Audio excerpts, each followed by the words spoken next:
Please welcome Dr. Zakir Naik.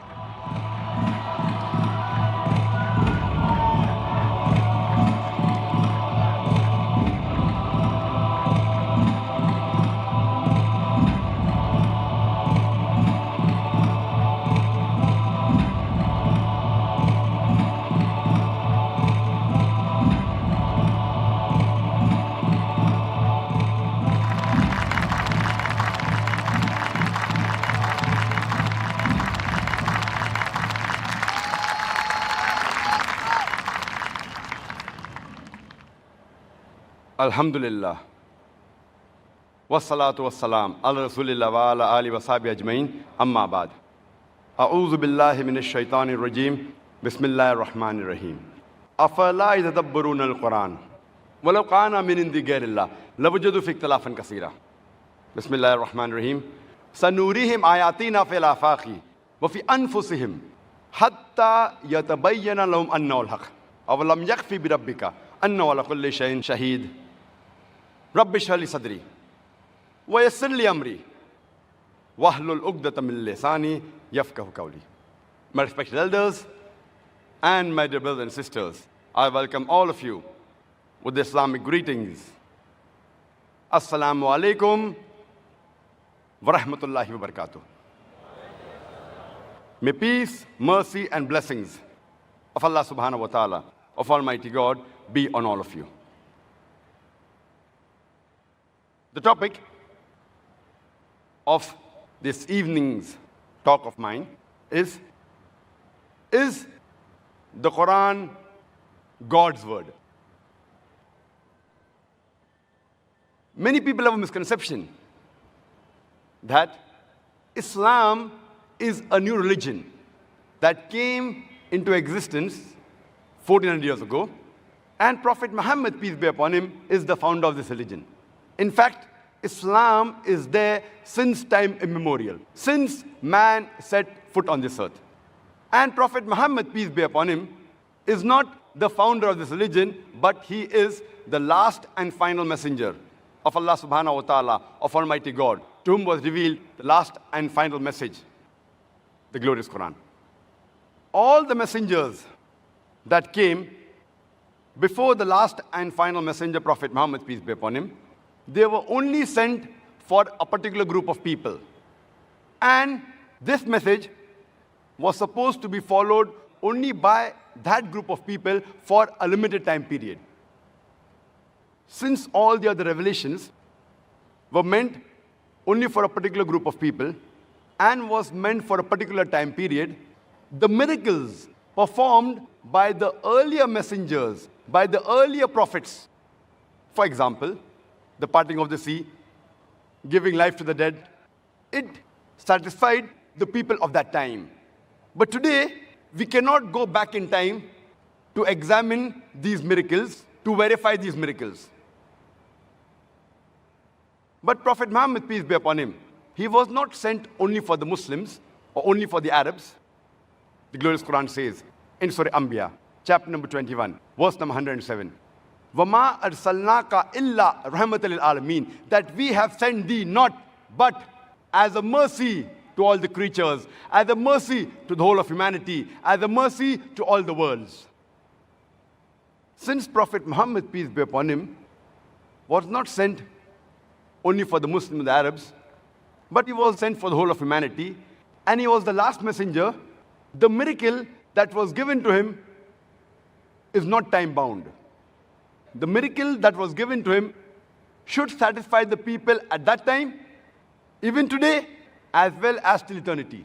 Since he is the last messenger, that's the reason the miracle given to him should satisfy and be examinable till eternity. Though Prophet Muhammad, peace be upon him, he has done and performed hundreds of miracles,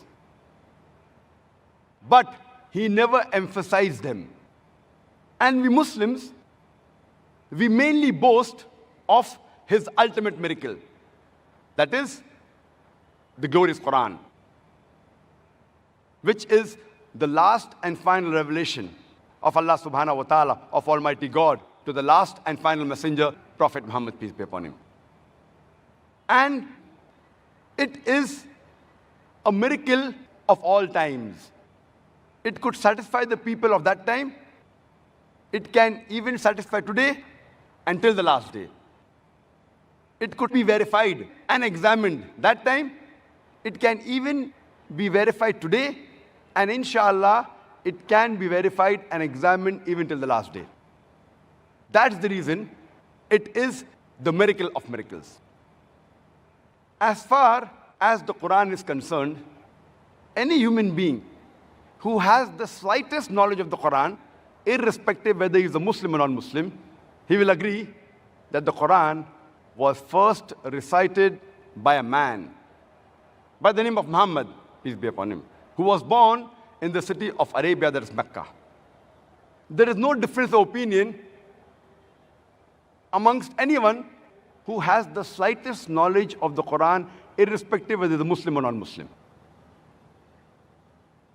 As far as the origin of this Quran is concerned, there can be various allegations, replies, right or wrong. All of them can be broadly classified into three categories. The first, that Prophet Muhammad, peace be upon him, he was consciously, subconsciously, or unconsciously the author of the Quran. The second category, the Quran was written by Prophet Muhammad, peace be upon him, who learnt it from other sources, or he copied or plagiarized from other religious scriptures. And the third category is that the Quran has got no human origin, no human source, and it is word by word the revelation from Almighty God. Any answers you have for the origin of the Quran can be broadly classified into these three categories. There can be 100 answers. All of them will fit in these three categories. Today, let us examine and let us verify the various answers given by different human beings. Time will not permit us to deal with all of them, since the time is limited. I will pick up the more famous and the more important answers given by different human beings. First, we'll discuss, can Muhammad, peace be upon him, be the author of the Quran? Whether consciously, subconsciously, or unconsciously. It is rather a tragedy that a person disagrees when a person disclaims that he is not responsible for any great work, whether literary or whether scientific. But this is exactly what the Orientalists and the critics of Islam do when they say Prophet Muhammad, peace be upon him, was the author of the Quran. Never ever has the Prophet ever claimed that he was the author of the Quran. Not even a single word of the Quran. He never claimed it. Yet, when he disclaimed that he was not the author, and the Quran happens to be a masterpiece in the work of Arabic, so why will a person disclaim the responsibility of a work which is a masterpiece? Why should he lie? And we know from history, from his youth till the day he claimed prophethood at the age of 40 years, never has a single lie reported to have been said by Muhammad, peace be upon him. History never reports a single lie. And before he claimed prophethood, he was known for his truthfulness, his honesty, and chastity, and he was given the title Al-Amin, the trustworthy, by friends and foes alike. And there are several examples. Even those people after the Prophet claimed prophethood, and they said that he was lying, yet his enemies, his foes, they kept their valuables with the Prophet for safety.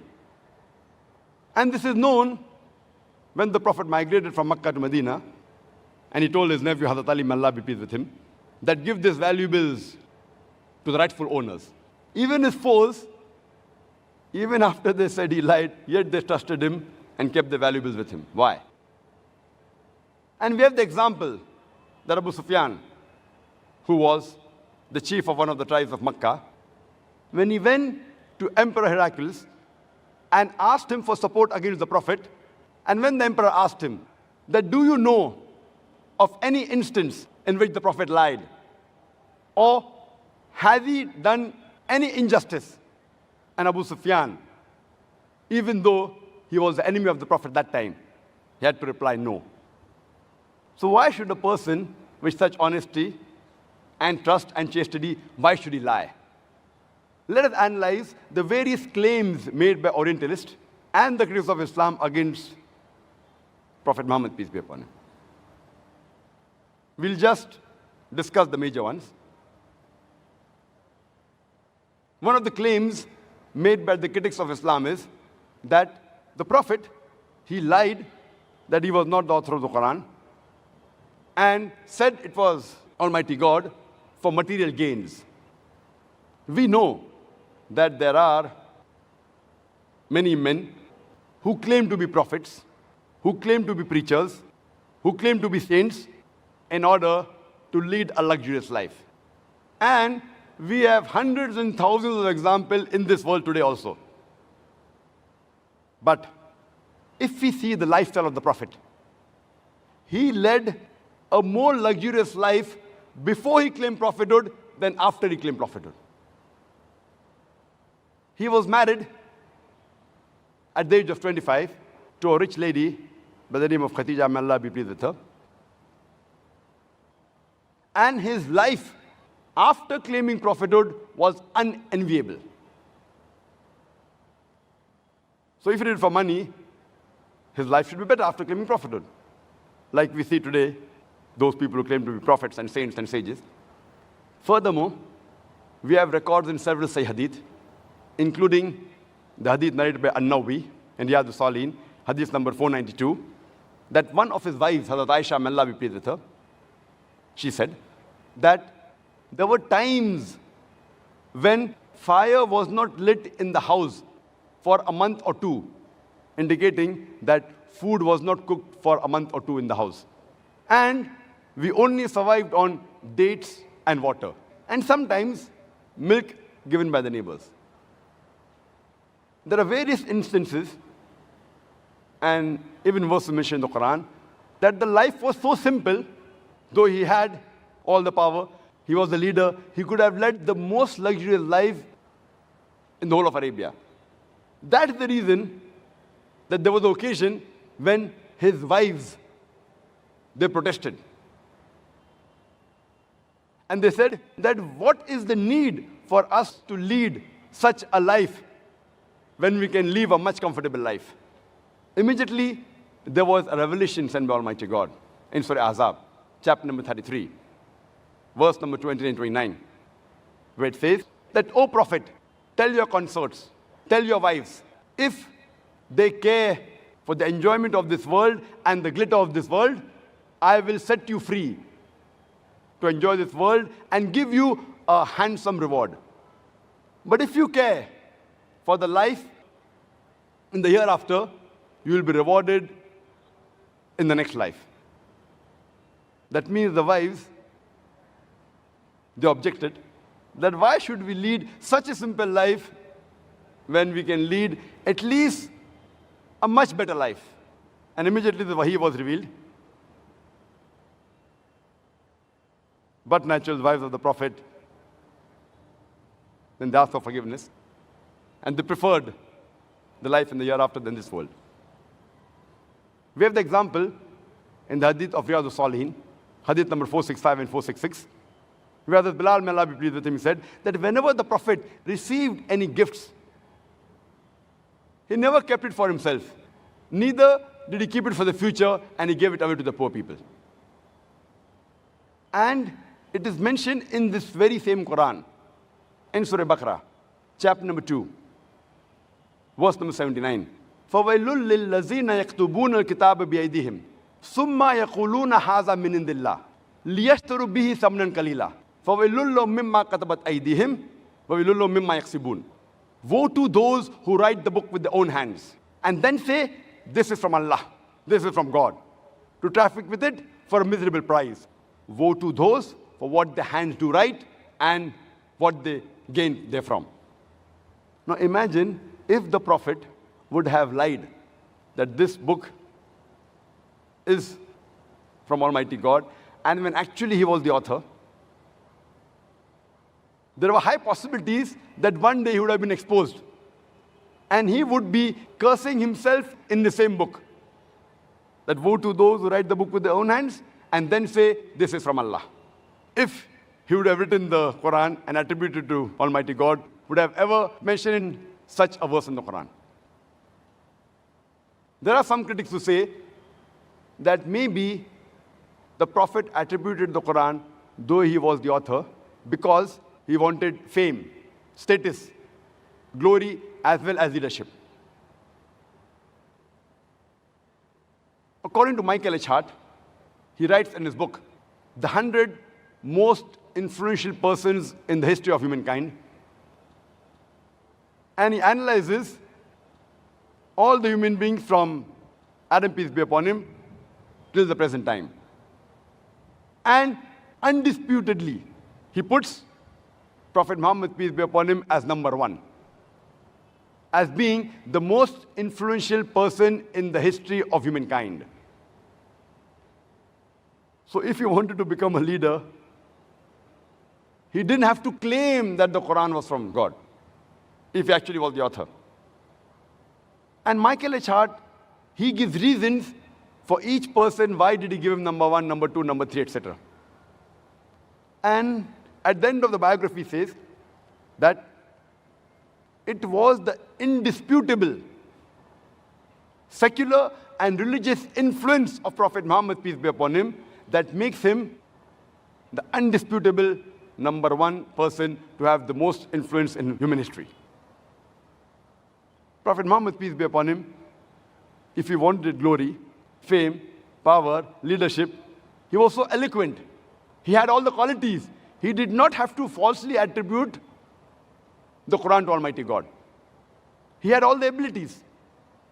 And if we analyze logically, any person who wants power, glory, leadership, fame, status, along with him is attached good food, fancy clothes, magnificent places, monumental palaces, guards, etc. But if we see the lifestyle of Prophet Muhammad, peace be upon him, he mended his own clothes, he repaired his own shoes, he milked the goat, and he did his own household work. He sat on the floor and ate. When he went to the marketplace, he didn't have any colorful guards. He was an example of simplicity and humbleness. And anyone who invited him, even the poor people, he used to accept their invitation and he used to eat whatever was served to him. So much so that his enemies, they pass a remark, which is mentioned in the Quran, in Surah Tawbah, chapter number 9, verse number 61. Oh, he listens to everyone. His enemies, they were angry. What kind of a person is this? He listens to each and everyone, even the poor people. And there are many instances and occasions which are recorded in history and in the Ahadith. And one such instance is, there was a representative from the pagan Arabs by the name of Utbah, and he comes to the Prophet and says that we will give you all the wealth in Arabia, make you the richest man of Arabia. We will even make you the leader. If you want, we'll make you the king. Only thing we want from you is that you should stop spreading this message that there is one God. If the Prophet wanted leadership, if he wanted to become the king, he would have accepted this offer very easy. There are several examples. We have the example that when the pagan Arabs, they told his uncle Abu Talib that ask a nephew to give up the message of universal brotherhood, of the oneness of God. He replies to his uncle that even if they put the sun in my right hand and the moon in my left hand, I will not stop my mission. I will not stop spreading this message until the day I die, or whatever Allah wills. There was a time when his son Ibrahim, he died, and it coincided with an eclipse. So immediately the people said, this is a sign from God. The sun is mourning because a person has died, the son of Muhammad, peace be upon him. Immediately the Prophet replied, and he said that the sun and the moon, they are signs of Allah subhanahu wa ta'ala. They do not eclipse because of the birth or the death of any human being. If he wanted fame and power, it was a very good opportunity. He could have said, yes, because my son died, we see the heavens are mourning. But he didn't do that because he's a truthful person. Some of the critics, they say that Prophet Muhammad, peace be upon him, knows billah, he attributed the Quran to Almighty God because he wanted to unite the Arabs. It's known as the Arab unity and liberation theory. The various theories propounded by the critics and the Orientalists. There is not a single verse in the Quran which singles out and speaks exclusively of the Arab unity. Not a single verse. Exclusively talking about the unity or the liberation of the Arabs. The Quran has the concept of ummah. That's the nation. Of the whole humankind. And the criteria for any human being to be superior to any other human being, it's not caste, it's not color, it's not wealth, it's not sex, but it is taqwa. And this is mentioned in the Quran. In Surah Hujurat, chapter number 49, verse number 13, where Allah says, Ya ayyuhan nasu inna khalaqnakum min zakarin wa unsa wa ja'alnakum shu'uban wa qaba'ila lita'arafu inna akramakum indallahi atqakum inna Allaha alimun khabir. O humankind, we have created you from a single pair of male and female and have divided you into nations and tribes so that you may recognize one another, not that you may despise one another. And the most honored in the sight of Allah subhanahu wa ta'ala is the person who has taqwa. The criteria for judgment in the sight of Allah subhanahu wa ta'ala, it's not caste, color, creed, sex, wealth, but it is taqwa, it is God consciousness, it's piety, it's righteousness. There are many verses in the Quran in order to stand for truthfulness. It even says you can do that even if you have to go against relatives. There can be a dispute between the father and son, between husband and wife, even between relatives, if you have to fight for the truth. Allah says in the Quran in Surah Tawbah, chapter number 9, verse number 24, Kul in kana abaukum. Say whether it be for your fathers, wa abnaukum, or your sons, wa ikhwanukum, or your brothers, wa azwajukum, or your spouses, wa ashiratukum, or your relatives, wa amwalun iktaraftumuha, wa tijaratun takshawna kasada, wa masakinun tarzawnaha. The wealth that you have amassed, the business in which you deal, the house in which you live.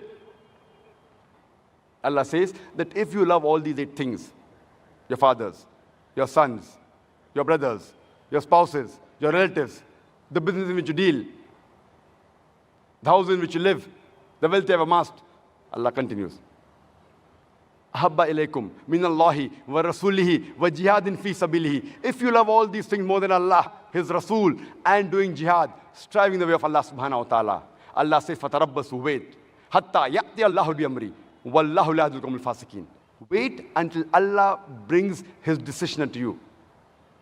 Until Allah brings His destruction to you. And Allah guides not the fasiq people. So if the Prophet wanted unity amongst the Arabs, why did he mention such a verse in the Quran? It's further mentioned in the Quran in Surah Al-Imran, chapter 3, verse 103. وَاعْتَصِمُوا بِحَبْلِ اللَّهِ جَمِيعًا وَلَا تَفَرَّقُوا. Hold to the rope of Allah strongly and be not divided. So here, the Prophet is talking about the unity of the believers. He's not talking about the unity of the Arabs. And if he wanted to unite the Arabs, he could have easily taken the leadership and become the leader and the king and united the Arabs easily. There are verses in the Quran which are contrary to this theory. It's mentioned in the Quran, in Surah Al-Imran, chapter number 3, verse number 43. It says, وَإِسْقَالَتِ الْمَلَائِكَةُ يَا مَرْيَمُ, and behold, the angel said, O Mary, إِنَّ اللَّهَ اسْتَفَاكِ وَطَهَّرَكِ, that Allah has chosen thee and purified thee above the women of all nations. Imagine the Quran says that Mary, the mother of Jesus, peace be upon him, who was a Jewess, she is chosen as the woman above all the women in the world. If he wanted unity among the Arabs, he could have chosen his mother or his wife or his daughter, any Arab woman, as the woman above all the nations. But he goes out of the way to say Mother Mary, who was the mother of Jesus, peace be upon him, is the woman chosen above the women of all nations. And the reason is, it's immediately mentioned in the next verse, in Surah Imran chapter 3, verse 45, that it is nothing but an inspiration from Almighty God. He has no choice. He has no choice to agree or disagree, because this is a wahi from Allah subhanahu wa ta'ala. So surely, there are various other verses in the Quran, several times, including Surah Baqarah chapter 2, verse 47, which says that, don't you remember the favors which we have bestowed on the children of Israel, on Bani Israel? So all these verses of the Quran, if Prophet Muhammad knows Billah, he was the author of the Quran, God forbid, then why should he mention such verses in the Quran? The other allegation or theory is known as the theory for moral reformation. The Prophet attributed the Quran to Almighty God because he wanted to reform the people. Now, why should a person lie? Because he wants to reform the people morally. If you want to be truthful, you cannot lie to be truthful. The means should match with the goal. And the Quran says in Surah Anam, chapter number 6, verse number 93, that who can be a more wicked person than a person who invents a lie against Almighty God and says he has received inspiration when he has not. There were chances that one day, later on, the Prophet would have been exposed and he would be calling himself a wicked person in his own book, if he was the author, knows Billah. God forbid. It's mentioned in Surah Haqqah, chapter 69, verse number 44, 45, 46, 47, that if the Prophet was to invent any saying in our name, we would surely hold him by his right hand and cut off the very artery of his heart, and no one will be able to save him from our wrath. Allah is telling the Quran that if the Prophet or if any other human being had to invent a lie or a saying in the name of Allah, then Almighty God would have held the Prophet with his right hand and would have cut the very artery of his heart, and no one would be able to save him. There are other people who say, Nauz Billah, Prophet Muhammad, peace be upon him, you are suffering from mythomania. This is a psychological disorder that a person mentions a lie and he believes it is the truth. Mythomaniac is a person who tells a lie and he believes that it is a fact. And a psychologist, he treats the person by giving him more facts. Suppose the person says that I am a king. The psychiatrist will not say that you are crazy.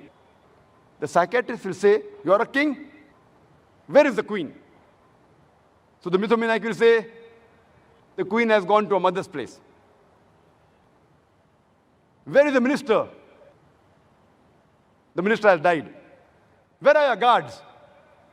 The more you keep on posing facts, then he says, I think I'm not the king.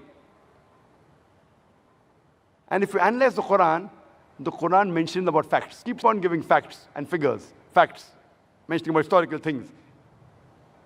So the Quran is a treatment for mythomaniac. It's not a book written by a mythomaniac. Nauz billah.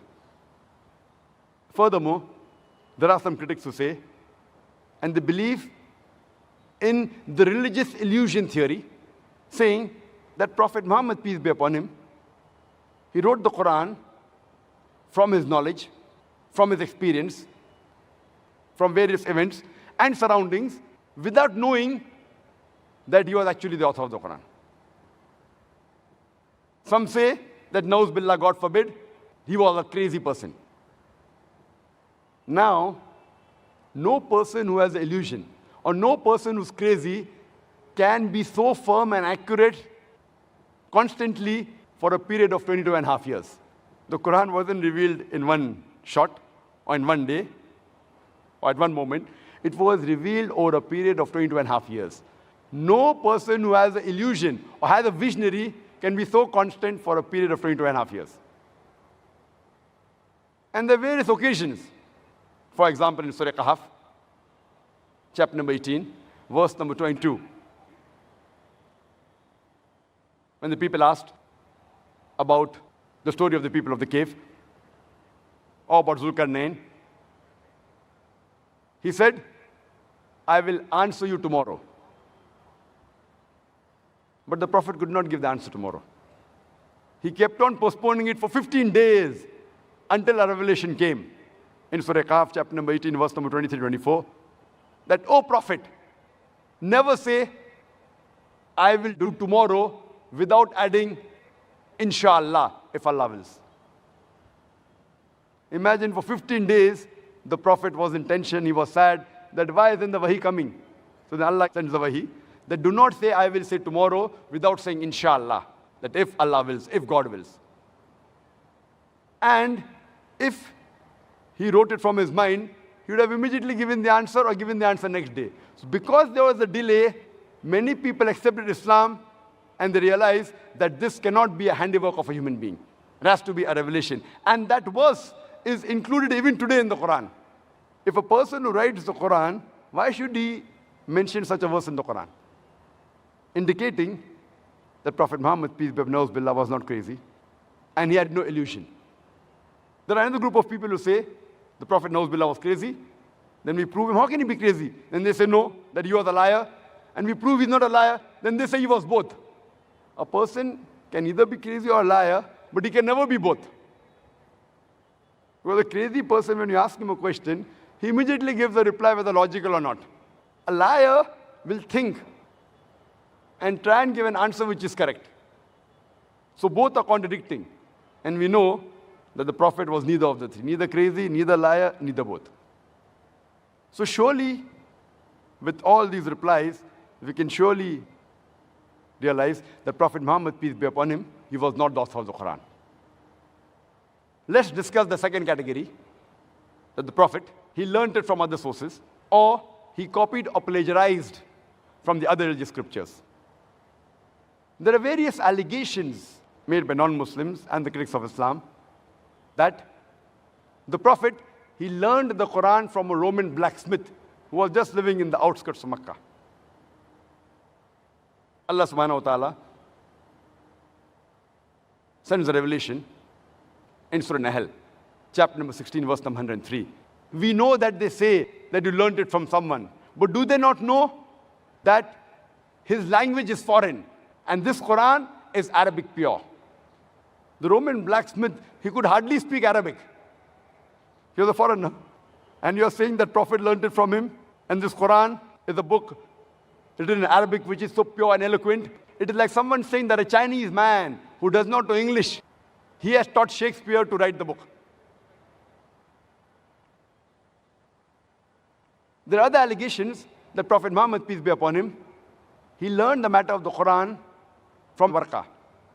Warqa ibn Nawfal was the relative of his wife, Hazrat Khadija, may Allah be pleased with her. But when we read history, we come to know that Prophet Muhammad, peace be upon him, met Warqa only twice in his life.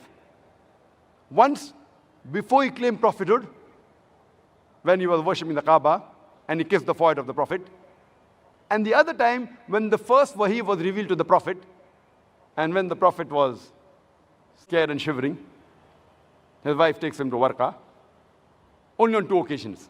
And immediately after the first wahi was revealed, the first revelation was given, 3 years later he dies.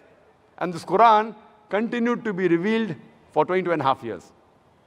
So imagine, Prophet met him only twice. How could he learn from him? And he died 3 years after meeting him the last time, after the wahi started. So surely he could not have learned from Warqa. He was a Christian Arab. He was Arab, but he had converted to Christianity. But surely he could not have learned from him.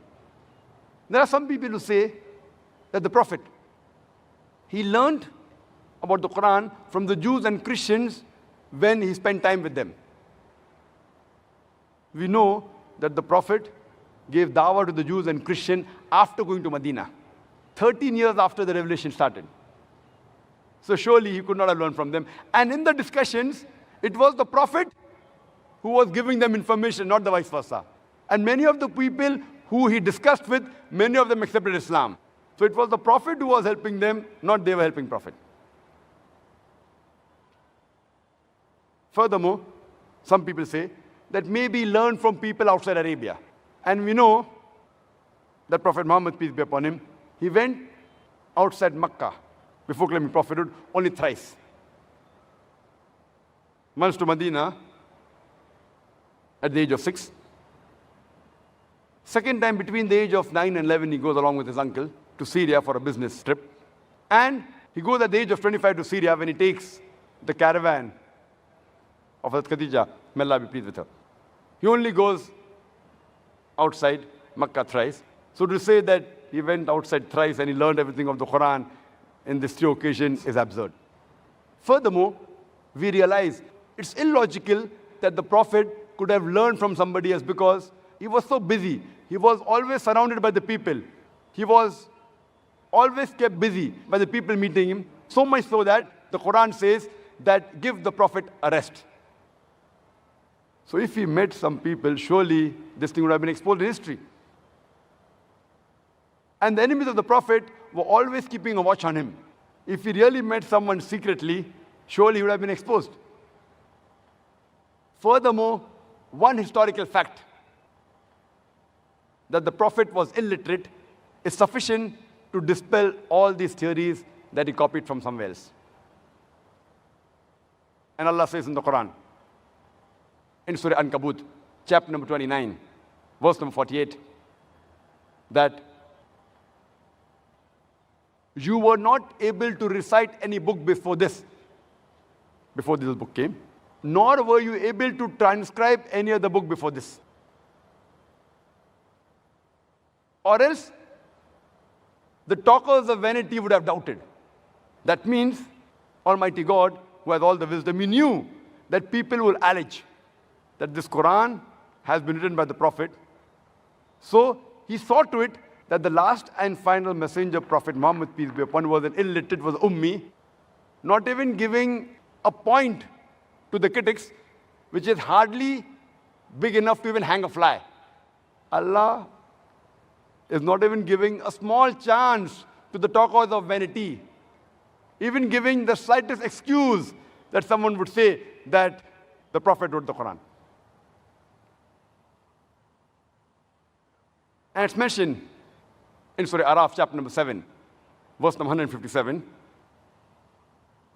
It says that they follow the unlettered prophet, who is mentioned in the law and gospels, mentioned in the scriptures.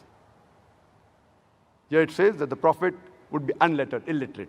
And we find that there are several prophecies of Prophet Muhammad in the Old Testament as well as the New Testament, several times mentioned in the Bible. And it's clearly mentioned in the book of Isaiah, chapter number 29, verse number 12, that the book will be given to thee who is not learned.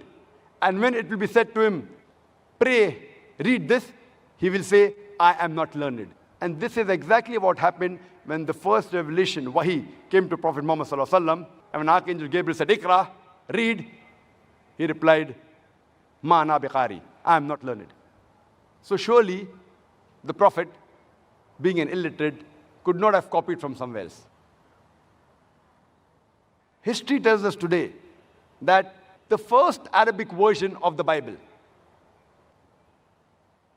the Arabic version, translation of the Bible, did not exist when the Prophet was alive.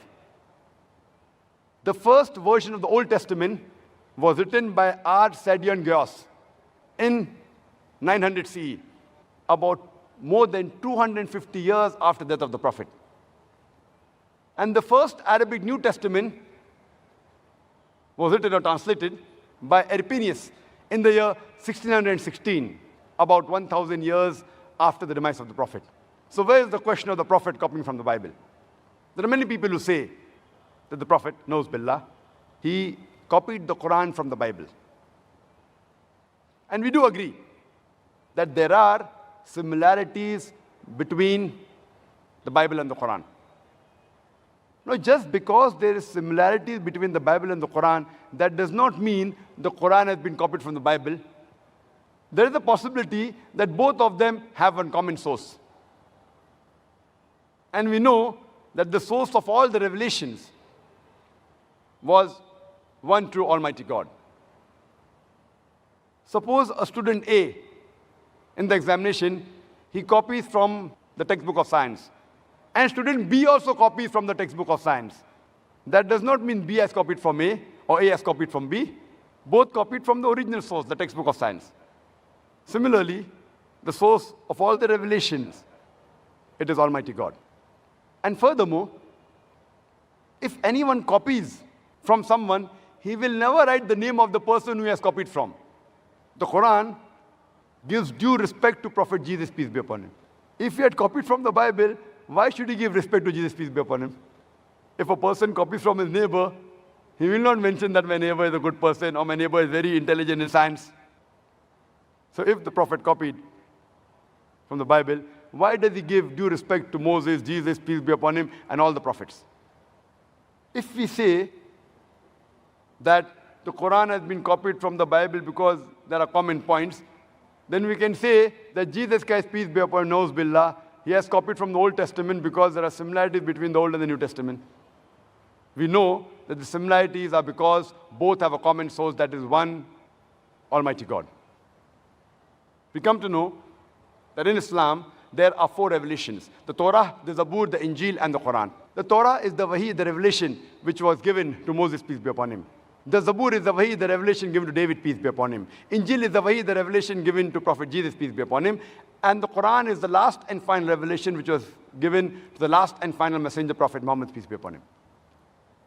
Even though all the revelations, all the scriptures that came before the Quran, they have not maintained the pure form. They have been corrupted. They have been changed. Yet, there are many parts of the scriptures which yet are the same. So if you have to check what is correct, you have to check with the Furqan, that is the glorious Quran. If it matches with the Quran, we have no problem in accepting that portion of that scripture to be the word of God. There may be many human beings who may not be knowing or having a knowledge of the Quran or the Bible. So how can we decipher which of the two is right or who has copied from whom? The best test is the test of science. If we put these two scriptures to the test of science, we will know the difference of chalk and cheese. When we read superficially, we come to know that the Bible and the Quran are the same. But if we do a research or we analyze it, we come to know that the difference of chalk and cheese. When we read the Bible, it's mentioned in the first book of the Bible, book of Genesis, chapter number 1, that Almighty God, He created the heavens and the earth in 6 days. And these 6 days are 24 hours days, mentioned in the Bible. The Quran too speaks about the creation of the universe and says, Almighty God has created the heavens and the earth in 6 ayams. Ayam is plural of yom, One of the meaning of Yom is a 24-hour day, but the other Arabic meaning of Yom is a long period, an epoch. Today scientists, they say that our universe was created in billions of years. So to say it was created in 624 days is wrong. But the scientists have got no objection with the Quran when the Quran says the heaven and the earth were created in 6 ayams. That is, 6 long periods, without defining them to be restricted to 24 hours. Furthermore, it's mentioned in the Bible, in the first book of Genesis, chapter number 1, verse number 3 to 5, that Almighty God, He created the day and the night on the first day. And He created the light on the first day. It later says in Genesis chapter number 1, verse 14 to 19, the source of light, that is, the stars and the sun, they were created on the 4th day. Imagine, the effect is created on the first day, and the cause of the effect on the 4th day. The sun was created and the stars on the 4th day, and the light from the sun and the star was created on the first day. It's illogical. How can the effect come before the source? Quran too speaks about the creation of the heaven and the earth, but does not give this unscientific sequence. Furthermore, it's mentioned in the first book of the Bible, book of Genesis, chapter number 1, verse number 9 to 13, that the earth was created on the 3rd day. And Genesis chapter number 1, verse number 14 to 19, that the sun and the moon was created on the 4th day. We know from science that the earth and the moon are the part of the parent body, that is the sun. So to say that the earth was created before the parent body, the sun, is unscientific. The Quran too speaks about creation of the heavens, the sun, the moon, and the earth, but it says it was created simultaneously. Imagine Prophet Muhammad sallallahu alaihi wasallam copied from the Bible and he changed the sequence. He says, no, both were created together. Bible further says, in the book of Genesis, chapter number 1, verse number 9 to 13, that Almighty God created the vegetables and the vegetations on the 3rd day. And Genesis chapter number 1, verse 14 to 19, He created the sun on the 4th day. Scientifically, it's not possible that the vegetation can survive without sunlight.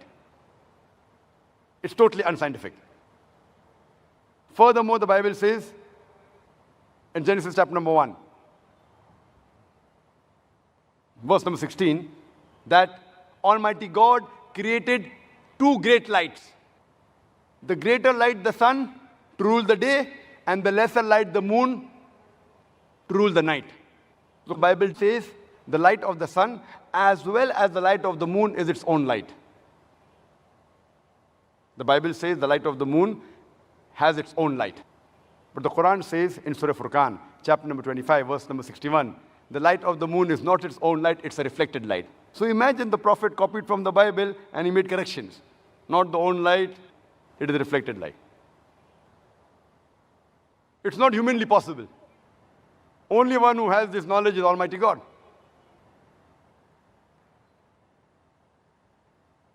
There are several examples. We can give a talk only on this.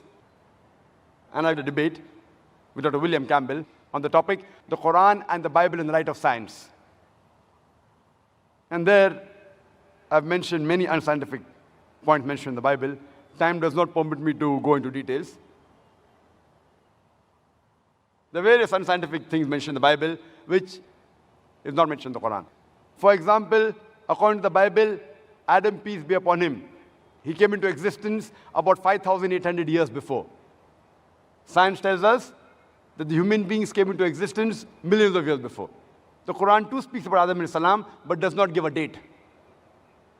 The Bible says in Genesis, chapter number 6, 7, as well as 8, about Noah and the flood. And it says that the full world was submerged underwater. At the time of Noah, that is approximately 21st, 22nd century BC. Quran too speaks about Noah salam, but it does not give it a date. It even speaks about the flood, but it says it was a localized flood. Only it flooded the ummah, the people of Noah salam, not the full world. Today, archaeological evidence shows us that the 11th dynasty of Egypt, as well as the 3rd dynasty of Babylon, They existed without interruption since the 21st, 22nd century BC.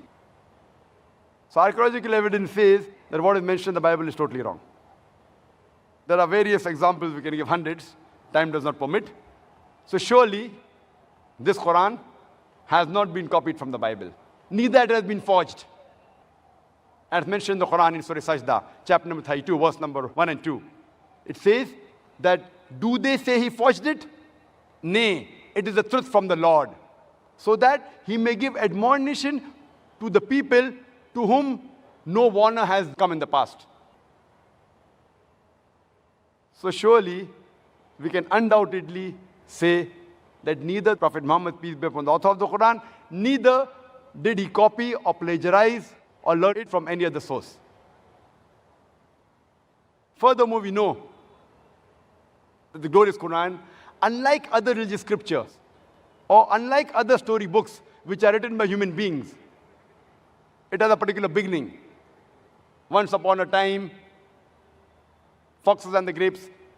Once upon a time, lamb and the wolf. That the Bible says, in the beginning was God. In the beginning was the Word. Typical. And every storybook will have a sequence. Sequence, a beginning and end in a serial order. But the Quran is unique. The first verse to reveal of the Quran, Iqra, is not the first chapter, chapter number 1. It is chapter 96, Surah Iqra, Surah Alaq, verse number 1.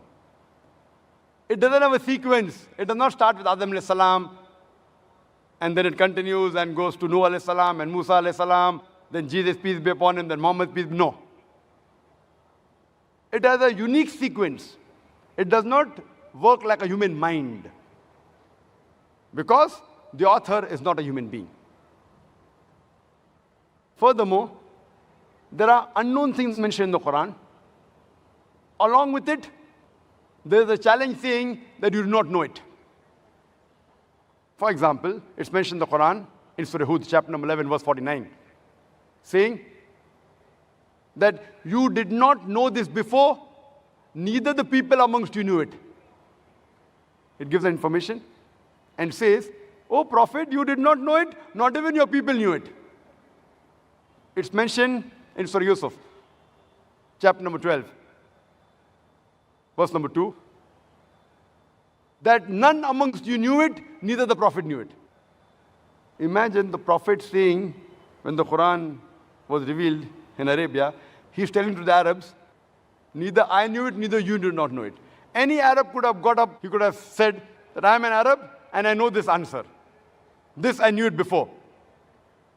The Quran mentions many incidences, many things about Zulqarnain, about the story of the caves, many information, and says you did not know.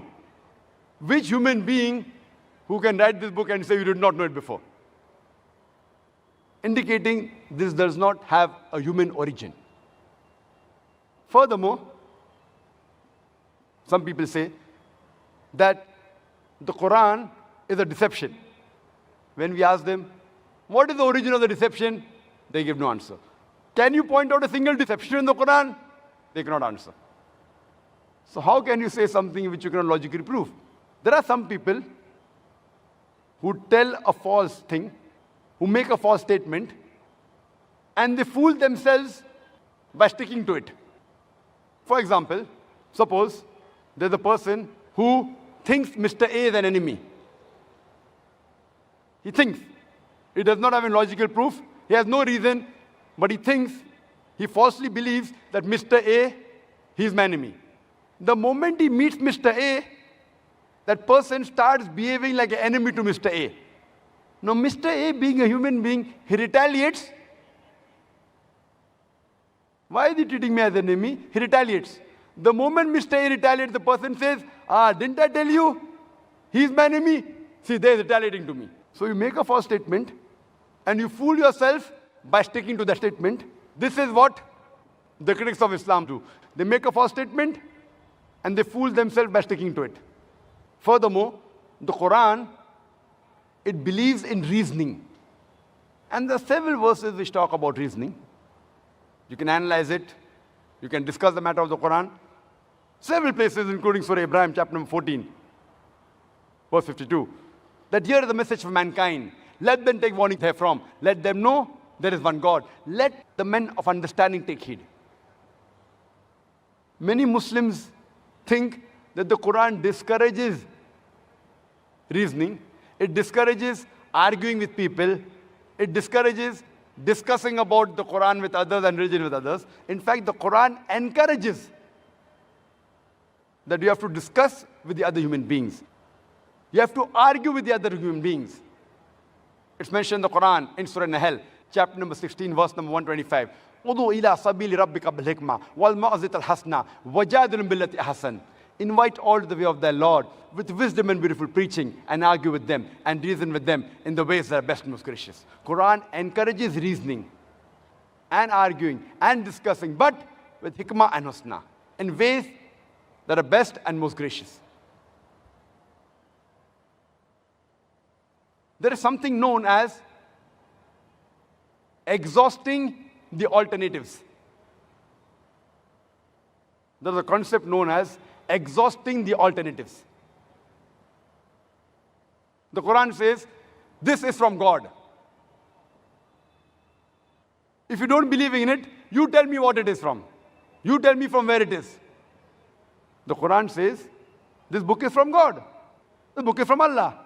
If you disagree, you give me the answer. So someone will say, Prophet Muhammad, peace be upon him, he wrote the Quran. And we proved earlier he didn't write. He lied. Why did he lie? Because of material gains, and we proved it's not possible. Maybe for power and glory, and we proved that's not possible. Maybe for unity of the Arabs, and we proved that's not possible. Someone will say, okay, did for moral reformation, and we proved it's not possible. Guess. Okay, he copied from the Bible, and we proved it is wrong. Guess. When all your guesses are proved wrong, that means the Quran requires to be heard. It requires respect. You have to believe in it, that this book, Quran, is from Almighty God. And Quran says in several places that this book is a revelation from Allah subhanahu wa ta'ala, including Surah Jashiya, chapter number 45, verse number 1 and 2, where it says, Ha Mim, Tanzilul Kitabu min Allahi, Azizul Hakim. That Ha Mim, this is a revelation of the book from the Lord of the worlds, exalted in power and full of wisdom. The Quran says in several places that this book is the book of Almighty God. It's mentioned in Surah Anam, chapter number 6, verse number 19. Surah Anam, chapter number 6, verse number 93. It's mentioned in Surah Yusuf, chapter number 12, verse number 1 and 2. In Surah Taha, chapter number 20, verse number 113. It is mentioned in Surah Sajda, chapter number 32, verse number 1 to 3. In Surah Yasin, chapter number 36, verse number 1 to 3. It's mentioned in Surah Az-Zumur, chapter number 39, verse number 1. In Surah Ghafir, chapter number 40, verse number 2. It's mentioned in Surah Jashiya, chapter number 45, verse number 2. It is mentioned in Surah Rahman, chapter number 55, verse number 1 and 2. It's mentioned in Surah Insan, chapter number 76, verse number 23, that this book, the glorious Quran, is from none other but Allah subhanahu wa ta'ala. This is known as exhausting the alternatives. What you have, you give. You try it out. If you fail to prove it logically, then you have to agree with what is mentioned. As far as the scientists are concerned, they have a different philosophy. They have a different approach.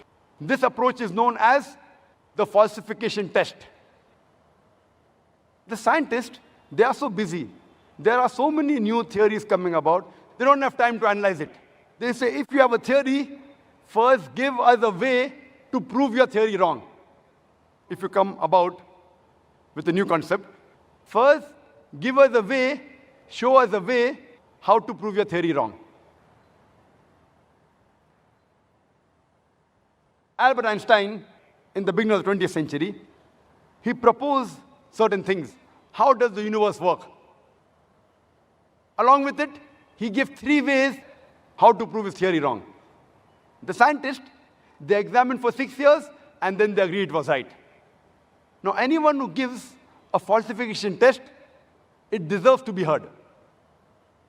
It doesn't mean the person is great or the work is great. It may be right, may be wrong, but anyone who gives the falsification test, it deserves to be heard.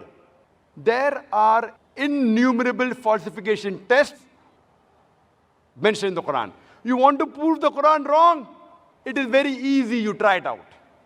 Very easy. There are some falsification tests which was meant only for that time when the Quran was revealed. Some is meant for today, some it will be meant till the last day.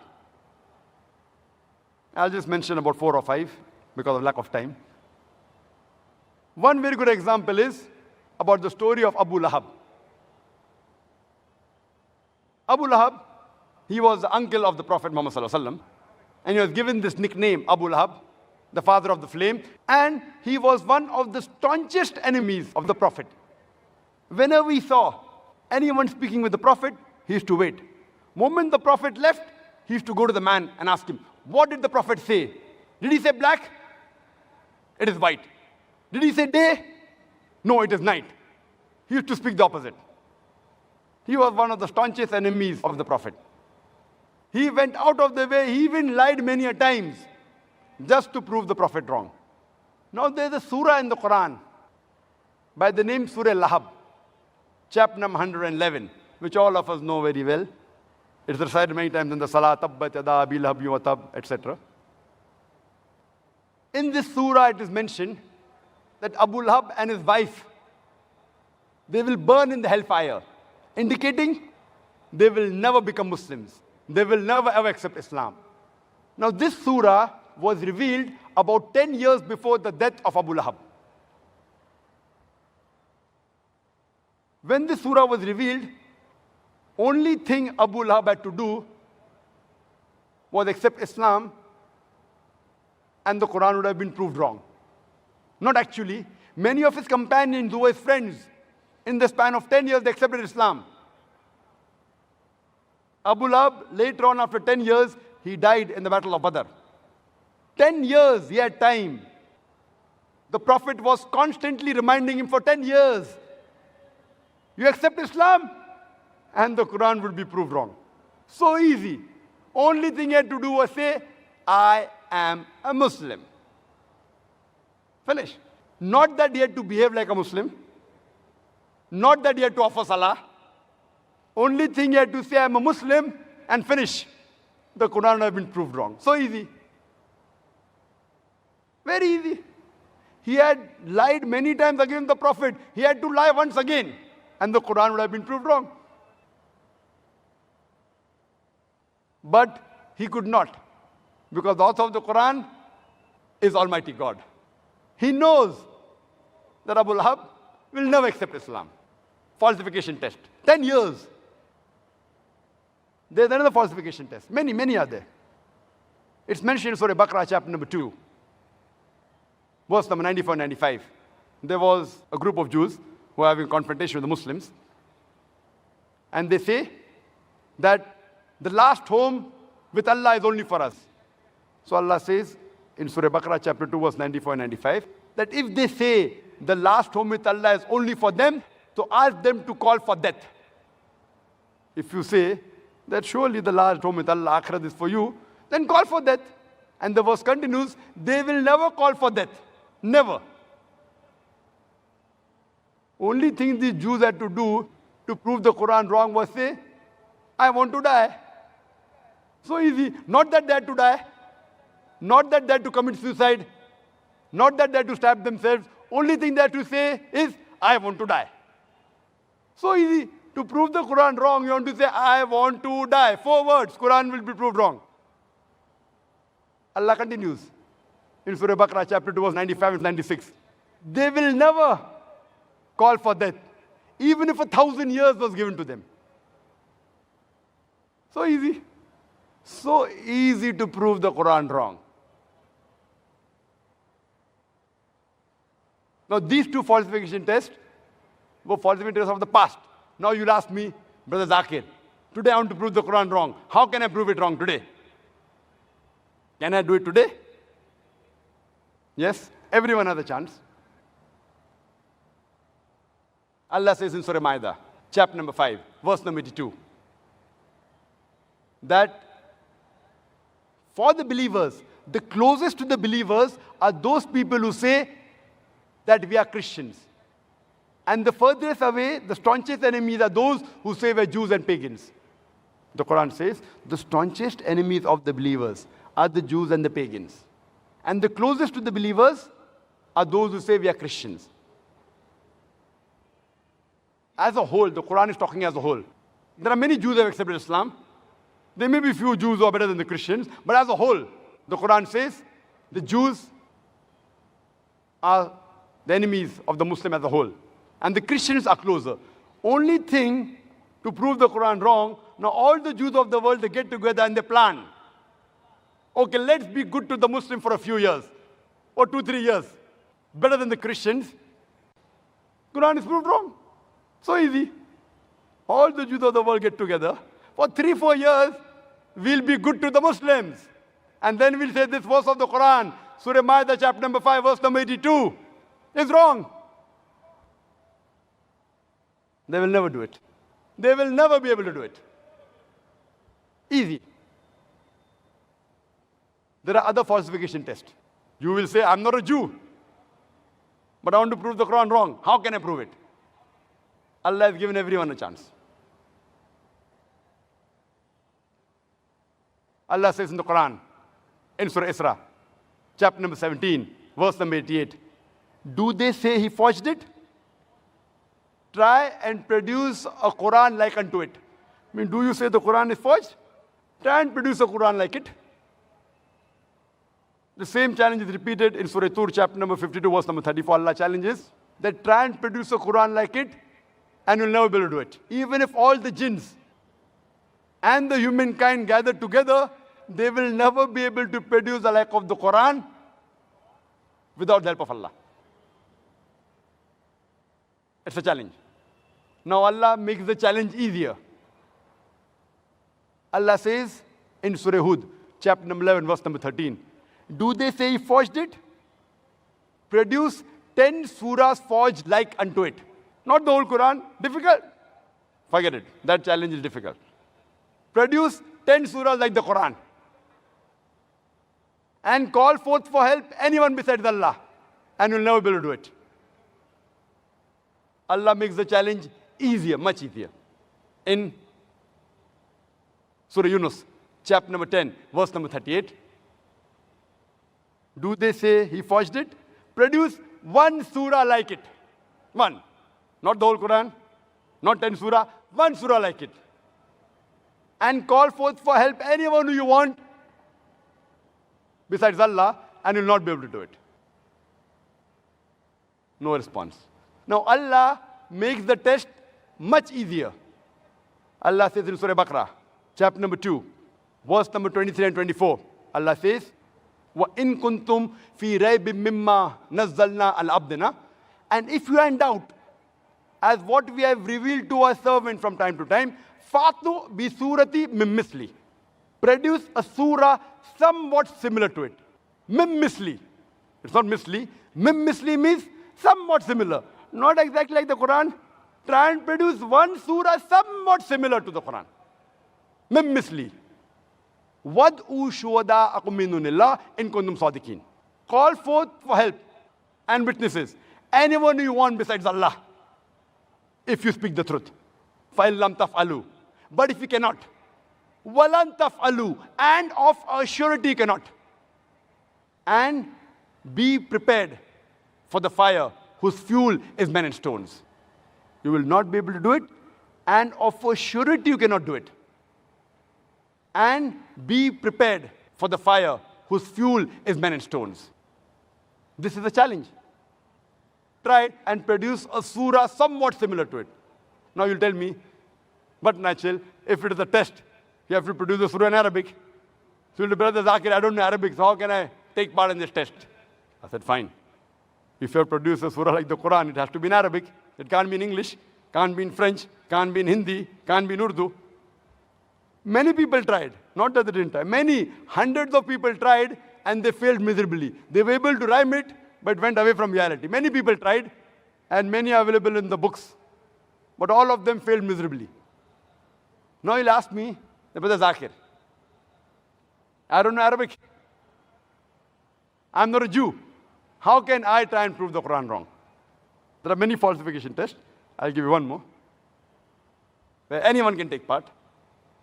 I started my talk by quoting a verse of the Quran from Surah Nisa, chapter number 4, verse number 82, which says, أَفَلَا يَتَدَبَّرُونَ الْقُرْآنَ وَلَوْ كَانَ مِنْ عِنْدِ غَيْرِ اللَّهِ لَوَجَدُوا فِيهِ اخْتِلَافًا كَثِيرًا.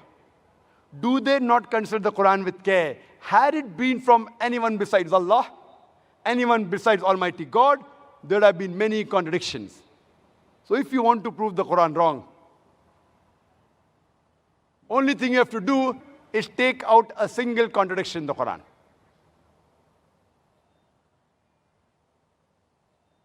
If anyone takes out a single contradiction in the Quran will be proved wrong. Not that people did not try. Many people tried. You go on the internet, you will find 1,000 contradictions. But all of them, either out of context, or mistranslation, or illogical. So this is called as a falsification test. So Quran shows us a way how to prove itself wrong. If you think it's not from God, you want to prove it wrong? Try it. Take out a single contradiction, the Quran will be proved wrong. This is called as the falsification test. Anyone who believes in God will immediately agree, if he is unbiased with what I've said in the last 1 hour, he'll have to agree that the Quran is from God.